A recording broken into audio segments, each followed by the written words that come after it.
CM Jagan 2019 ఎన్నికల్లో వైఎస్ఆర్ కాంగ్రెస్ పార్టీతో రాజకీయాల్లో సంచలనాన్ని సృష్టించారు.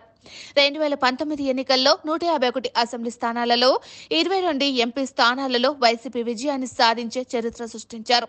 జగన్ విజయం వెనుక కేఎన్ఆర్ అనే వ్యక్తి ఉన్నారని తెలుస్తోంది.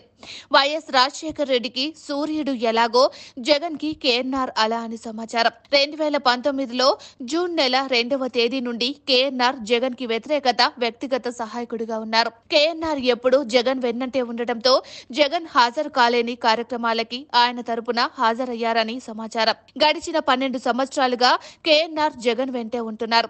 వేర్వేరు మీడియా సంస్థల్లో పనిచేస్తున్న కేఎన్ఆర్ సొంతూరు కడప అని, జగన్ అంటే ఆయనకి ఎంతో అభిమానమని అందరూ చెప్తున్నారు. తన మనసులో ఉన్న సూచనలు చేసి అద్భుతంగా పరిపాలన సాగించేలా జాగ్రత్తలు తీసుకుంటారట కేఎన్ఆర్. జగన్ కి సంబంధించి అన్ని కార్యక్రమాలను నిర్వహించడానికి ఆయన ప్రధాన పాత్ర పోషిస్తారు. కేఎన్ఆర్ జగన్ కి ఎంతో ప్రాధాన్యతను ఇస్తారు కనుక జగన్ అతనికి అంటే చాలా ఇష్టం, ఎక్కువ ప్రాధాన్యతను ఇస్తారు. సీఎం జగన్ నమ్మిన వాళ్ళకి ఏ స్థాయిలో ప్రాధాన్యతనిస్తారో చెప్పడానికి కేఎన్ఆర్ ప్రూఫ్ అని నెటిజన్లు కామెంట్లు చేస్తున్నారు. మరోసారి వైసీపీని అధికారంలోకి తీసుకురావాలని జగన్ ప్రయత్నిస్తున్నారు. మరి వర్కౌట్ అవుతుందా లేదా అనేది చూడాలి.